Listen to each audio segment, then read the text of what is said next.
الفاظ کے اندر ایک جادو ہوتا ہے، اور لفظوں کا جادو اللہ رب العزت کے اوپر بھی اثر انداز ہو جاتا ہے۔ اس لیے شیطان جو ہے نا، وہ ایک صحابی کو ملے اور اسے کہا کہ مجھے وہ الفاظ اللہ کی تسبیح کے آتے ہیں کہ جب قیامت والے دن میں نے اللہ کے سامنے ان الفاظ کے ساتھ دعا کرنی ہے تو اللہ نے مجھے معاف فرما دینا ہے۔ اس صحابی نے حضور صلی اللہ علیہ وسلم کو آ کر یہ عرض کی، آپ صلی اللہ علیہ وسلم مسکرائے، آپ نے فرمایا وہ سچ کہتا ہے، لیکن اللہ رب العزت اس کو جو ہے نا وہ الفاظ قیامت والے دن بھلا دیں گے، لفظوں کا انکار نہیں کیا۔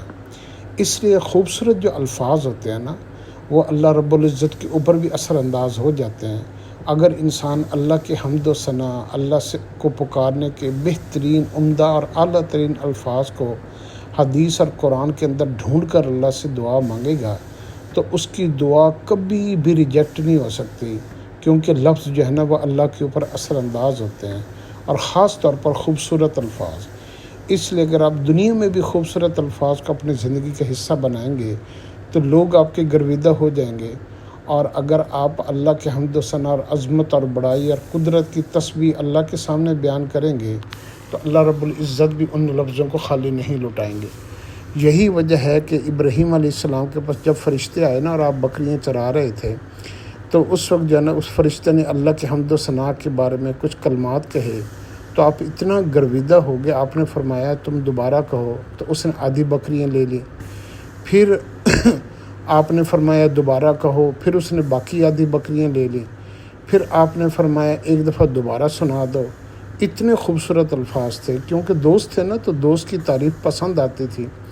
تو اس نے کہا اب کیا دو گے؟ اس نے کہا تمہیں بکریوں کے لیے چرواہا چاہیے تو تم مجھے رکھ لو۔ تو اس کے اوپر فرشتہ نے بتایا کہ ہم تو تمہارا امتحان لینے آئے تھے کہ تم اللہ سے کتنی محبت کرتے ہو۔ اگر تم اللہ کے الفاظ کے اوپر تم اپنا سب کچھ مال بیچ دو اور جو ہے نا قربان کر دو اور اپنے آپ کو بھی قربان کر دو، تم واقعی خلیل اللہ ہو، یعنی اللہ کے دوست ہو۔ اس لیے جو ہے نا اگر آپ چاہتے ہیں کہ آپ جو ہے نا اللہ کے بہت قریب ہو جائیں اور اللہ آپ کی کبھی بھی کوئی بات رد نہ فرمائے، تو اس کے لیے آپ اللہ کی عظمت، بڑائی اور خوبصورت الفاظ جو ہے نا اس کو آپ یاد کرنا شروع کریں۔ اسی طرح کا واقعہ ایک حضور صلی اللہ علیہ وسلم کے ساتھ بھی پیش آیا کہ آپ جو ہے نا وہ ایک دفعہ کہیں سفر پہ جا رہے تھے مدینے میں، تو ایک مدینے کا دیہاتی جسے بدو کہتے ہیں، تو وہ جو ہے نا کھڑا اللہ کے حمد و ثنا بیان کر رہا تھا، تو آپ چپ کر کے اس کی باتوں کو سننے لگے۔ اتنے خوبصورت الفاظ میں وہ اللہ کے حمد و ثنا بیان کر رہا تھا، تو آپ نے جو ہے نا اس کے الفاظ کو سننے کے لیے کھڑے ہو گئے، اور آپ نے اس کو ان الفاظ کی، خوبصورت الفاظ کے انتخاب کی وجہ سے آپ نے اس کو سونے کی ایک ڈلی دی تحفے کے طور پر۔ اور جب وہ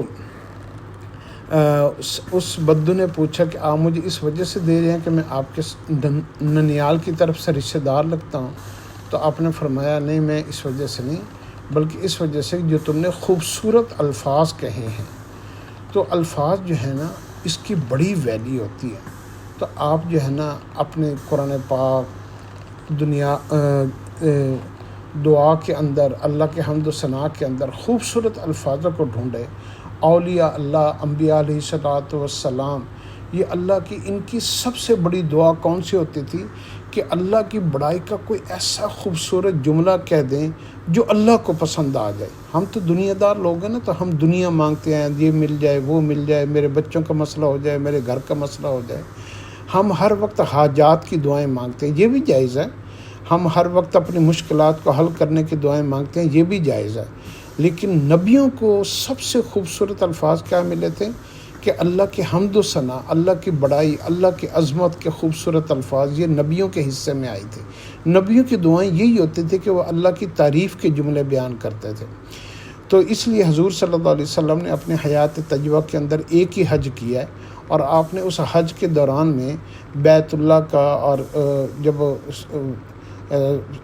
صفا مروہ کے چکر لگائے تو آپ نے اللہ سے جو ہے نا دنیا نہیں مانگی یا کوئی اور دعا نہیں مانگی، صرف اور صرف اللہ کی عظمت، بڑائی، اللہ کی پاکی کی بیان کیا۔ تیسرا کلمہ پڑھتے رہے، سبحان اللہ والحمد للہ ولا الہ الا اللہ واللہ اکبر۔